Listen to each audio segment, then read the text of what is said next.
Muito boa noite, sejam todos muito bem-vindos e bem-vindas à edição desta quarta-feira, dia 26 de fevereiro de 2025, do Cidadania SA, o seu jornal diário com as principais notícias e os absurdos que acontecem no Brasil e no mundo. Eu vou começar hoje falando do BRICS, que está tendo reunião no Brasil.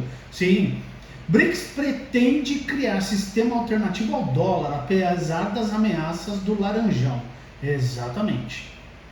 BRICS, grupo que reúne Brasil, Rússia, Índia, China e África do Sul, entrou mais gente, eu vou falar daqui a pouco, deve mesmo manter a proposta de criar um sistema para uso de moedas locais no comércio entre os países do bloco, para fugir das volatilidades do dólar em suas negociações. Então cada país vai usar a sua própria moeda, né? Com isso, o Fórum de Emergentes pretende ignorar as ameaças do presidente dos Estados Unidos, nosso querido Donald Trump, de sobretaxar os países em 100%. O Trump trucou e o BRICS chamou. Vamos ver se ele vai manter o que ele disse, né? Tudo isso são informações do Jamil Chad, está no blog dele na UOL. Negociadores do BRICS realizam uma reunião em Brasília, né? Como eu disse, começou ontem, terminou hoje, e falando que vão ignorar as ameaças do Trump em relação à taxação e vão desdolarizar o BRICS e cada país vai usar a sua moeda, tá? Em janeiro de 24, aderiram ao grupo como membros plenos Egito, Emirados Árabes Unidos, Arábia Saudita, Etiópia e Irã. E, ao contrário do que diz o Trump, o BRICS não está morto não. Okay? Diz o Jamil que nessa reunião que acabou hoje, o nome dele nem foi discutido, não se falou em Trump na reunião, mas se falou na questão do dólar e de cada país usar a sua própria moeda. Muito bem, adorei essa notícia aqui. Maravilha. Falar em notícia, vocês sabem quem é Marcos Duval?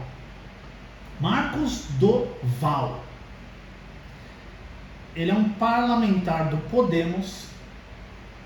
Ele está com as contas das redes digitais suspensas. Imagina por quê, né? Porque é uma pessoa muito boa, né? Senador, ele é senador. Como que alguém vota nesse ser para qualquer cargo público? Isso não existe, mas ok. Senador bolsonarista Marcos Duval pede que os Estados Unidos invadam o Brasil. Ele gravou um vídeo onde pede que os Estados Unidos invadam o Brasil para recuperar a democracia. Nós não estamos na democracia? A gente está na democracia porque o golpe que essa gente tentou dar no fim de 22 não deu certo. A gente só está em uma democracia ainda porque a tentativa de golpe liderada pelo Bolsonaro e aquele bando de gente, vários militares inclusive, não deu certo. Então, meu querido Marcos Duval, isso que você fez é crime, tá bom? Isso é crime. Isso é um absurdo, cara. Ele falando, o vídeo tá aqui, tá em alguns lugares aí, eu não vou falar onde vocês vão procurar o vídeo. Ele chegou a concorrer à presidência do Senado no começo desse ano. Isso aqui é crime lesa pátria. Tem que ser caçado e preso, né? Porque ele é um senador da República pedindo para um outro país invadir o Brasil. Ele é senador da República em uma democracia. E ele está pedindo para um país invadir o Brasil para recuperar a democracia. Democracia que a gente já tem.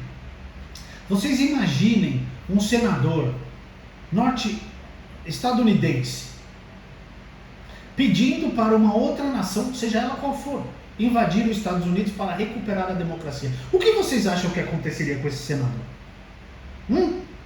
Aqui no Brasil, a gente normalizou o absurdo. Nós normalizamos os absurdos. Isso aqui é um absurdo. Isso aqui é um crime contra a pátria. Contra a pátria. Ele tem que ser caçado e preso. Tem uma chamada aqui que eu só queria entender. Novo líder da bancada evangélica diz que não vai radicalizar. Nós vivemos em um estado laico, e aqui eu não vou falar de nenhuma religião, tá? Mas se tem bancada evangélica, deveria ter bancada católica, bancada bandista, bancada do candomblé, bancada do espiritismo, bancada, eu não tenho todas as religiões, bancada budista. Não, a gente tem bancada do agro, a gente tem bancada evangélica, bancada da bala, só, né? Religião não deveria se misturar com política. Mas o rapaz aqui, ele é rapaz não, já é um senhor velhinho, né? Ele é próximo ao Malafaia e Bolsonaro, mas diz que não vai radicalizar. Ele é próximo ao Malafaia e ao Bolsonaro, e ele diz que não vai radicalizar. Eu não vou ler a matéria, tá? Eu vou poupar vocês e o Jaime desta desgrama. Saiu a notícia ontem, e eu já tinha gravado o jornal, de que a Anísia foi demitida mesmo. Foi trocada pelo Padilha. Essa notícia já tinha saído da semana passada, e para mim o grande erro do governo é esse, é a demora. Todo mundo sabia que a Anísia seria trocada, todo mundo sabia que ela seria demitida. A semana passada, demorou 5, 6 dias para o Lula a informar. Isso é um absurdo, isso é uma fritura, isso é um desrespeito com a profissional extremamente competente, cometeu seus erros, mas ela pegou o Ministério da Saúde depois de 4 anos daquele governo, onde o Pazuello foi ministro da Saúde. O Pazuello.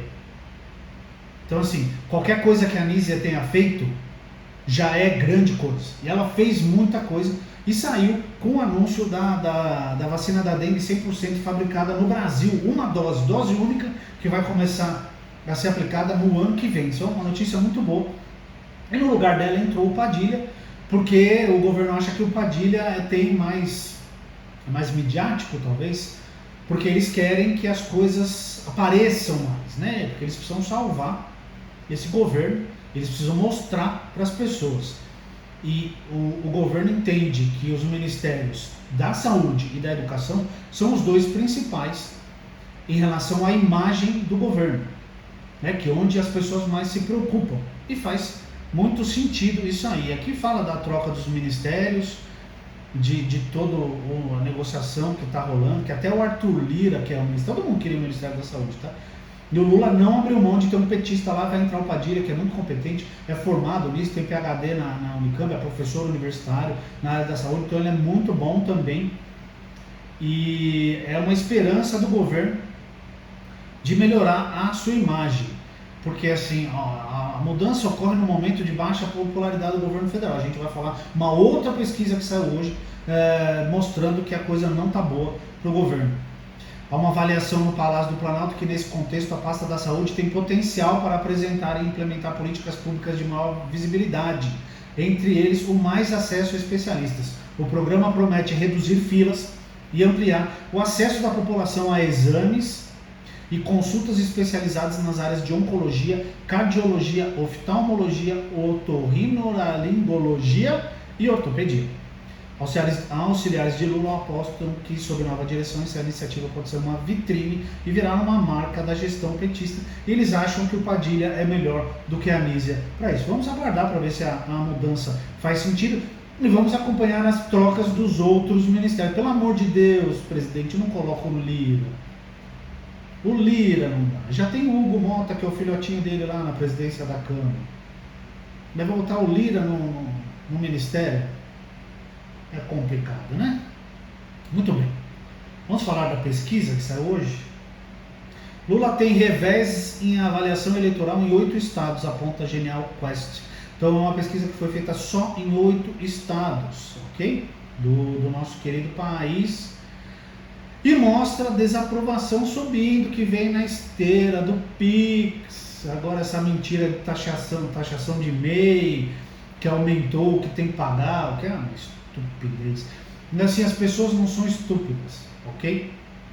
Quando eu digo uma estupidez, é a política que a extrema-direita faz, de ficar inventando mentira uma atrás da outra. E as pessoas estão cansadas, o povo está cansado. E as pessoas não têm acesso à informação. A gente não é um país onde as pessoas estudam, infelizmente. Então, as pessoas, saiu uma pesquisa no fim do ano passado, que o brasileiro é o povo que mais acredita em fake news. Então se junta uma coisa com a outra, por isso que esse tipo de mentira faz tanto barulho quando bate nas pessoas, é isso aí. Desaprovação do governo Lula ultrapassa 60% em São Paulo, sem nenhuma surpresa. Nosso querido estado de São Paulo é reacionário pra caramba. O interior do estado de São Paulo é uma coisa bem triste, na questão política eu tô falando, tá bom? Em São Paulo, Minas Gerais, Rio de Janeiro, Paraná, Rio Grande do Sul e Goiás. Olha isso. Desaprovação do Lula ultrapassa 60% em São Paulo, Minas, Rio, Paraná, Rio Grande do Sul e Goiás. A aprovação cai 18 pontos percentuais na Bahia e 17 em Pernambuco. E é superada numericamente pela desaprovação pela primeira vez. Mas ele ganha nesses estados, empata no Rio com a maioria dos outros candidatos, que foi uma outra parte da pesquisa da Quest que saiu hoje também. Tá? O levantamento mostra um aumento nas opiniões negativas sobre o seu terceiro mandato em 8 estados pesquisados, inclusive em 2 do Nordeste, como eu já disse, Bahia e Pernambuco. Esses 2 estados, inclusive, são os únicos em que o mandatário aparece na frente do ex-presidente inelegível na disputa para a presidência em 26, quando o petista deve buscar a reeleição. O inelegível inelegível, até 2030, mas colocam, quando o Lula estava inelegível também fazia pesquisa, colocavam isso, é normal, tá? Os institutos fazem isso mesmo, não tem problema. Parará. Na pesquisa de agora em São Paulo, por exemplo, o Lula marcou 55% de avaliações negativas contra apenas 16 de positivas e 27 de regulares. Com 2% que não sabem ou não quiseram responder. Quadro semelhante é encontrado nos estados do Rio de Janeiro e Minas Gerais. Em terras mineiras, essenciais para a vitória do presidente em 2022, são 51% com opiniões negativas ao atual governo federal, ante 22 positivas e 25% regulares. Os maiores números de considerações reprovando o trabalho do presidente estão no Paraná e em Goiás, 2 estados também bolsonaristas, né? Principalmente o Goiás com o Caiado lá, com 59% e 58% respectivamente. O Nordeste, que é o que parece que vai salvar a gente de novo em 2026, a gente deve a vida ao Nordeste, essa é a verdade, né? A maior avaliação positiva está em Pernambuco, com 33%, seguida pela Bahia com 30%. No caso de Pernambuco, o número ainda está na margem de erro em relação às opiniões negativas, que marcam 37%.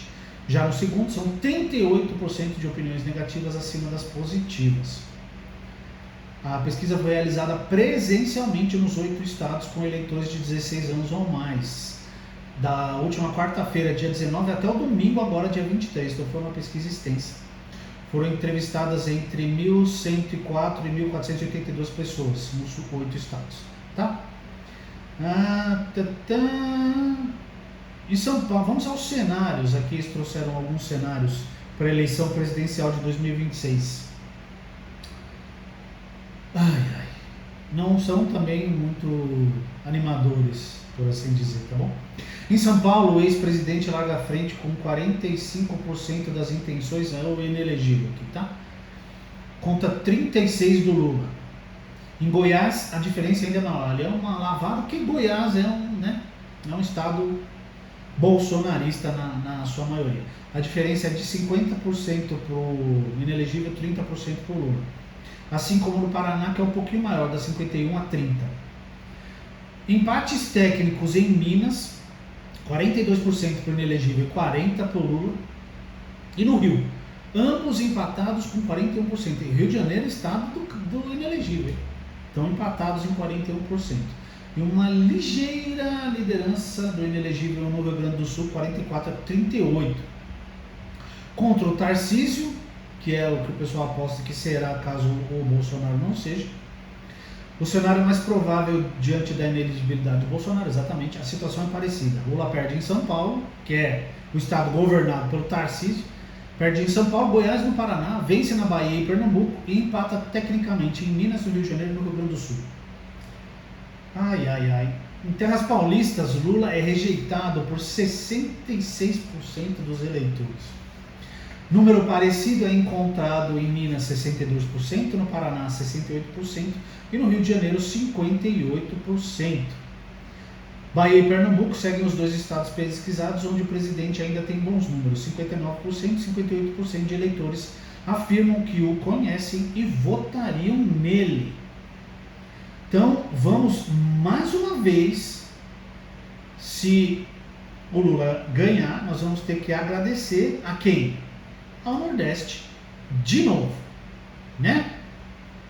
E o povo fala que tem que separar, realmente tinha que separar, se fosse para separar alguma coisa, tinha que separar o Nordeste do resto do Brasil, né? Seria um senhor país. Saiu hoje, parcela de brancos com ensino superior é mais que o dobro que pretos e pardos. Aí quando a gente fala de racismo, não tem não, né? Os direitos são iguais, todo mundo tem as mesmas 24 horas, não é mesmo? Nossa, como eu odeio essa frase. A proporção de população preta e parda com ensino superior quintuplicou nos últimos 22 anos no Brasil, ou seja, melhorou. Ainda assim, essa parcela representa menos da metade do que é registrada entre os branquinhos. Os dados são do Censo Demográfico de 2022, divulgados hoje de manhã pelo IBGE. No total, a proporção da população brasileira com mais de 25 anos com ensino superior triplicou entre 2000 e 2022. Muito bem. Em 2000, o Brasil tinha apenas 6,8% da população acima de 25 anos com ensino superior completo. Em 2022, essa proporção subiu para 18,4%, ainda muito baixa, mas melhor, né? Mas está melhor. Apesar do avanço, os dados revelam que apesar do acesso da população preta e parda ainda ter crescido de forma mais acelerada do que entre os brancos, óbvio que vai crescer mais porque eles tinham menos acesso, né? A proporção ainda está longe de ser igualitária no país, como a gente sabe muito bem. O Brasil tinha 2,1% da população negra, 2,1% da população negra no ensino superior em 2000. Esse número subiu para 5,2% em 2010 e chegou a 11,7% em 2022. Entre a população parda, a proporção passou de 2,4% para 12,3% no período. Aumentou bastante, né? Realmente aumentou mais que quintuplicou, mas ainda está muito, muito baixo. Entre os brancos, são 25,8% com ensino superior em 2022. Essa proporção era de 9,9% em 2000 e 16,6% em 2010. Então aumentou para todo mundo. Não que as pessoas estão tendo mais acesso ao ensino superior, isso é muito bom, mas a questão de diferença entre os brancos e os pretos e os pardos ainda é grande e a gente precisa diminuir essa distância, né? O aumento da parcela de população preta e parda com ensino superior completo foi impulsionado pela Lei de Cotas Raciais, sancionada pela nossa queridíssima presidente Dilma Rousseff em 2012. Então, há 12 anos só, todas as universidades federais do país têm reserva de vagas por critérios raciais, obrigatoriedade que se estendeu para instituições de ensino estaduais e particulares do país. Essa política foi muito, muito importante para esse aumento na quantidade de pretos e pardos no ensino superior. Mais de 12 anos depois da sanção presidencial, diversas evidências científicas mostram que alunos cotistas têm desempenho similar aos não cotistas e abandonam menos os cursos. Porque lembra quando ela fez? E até hoje o povo reclama. É cotista, tem que ter.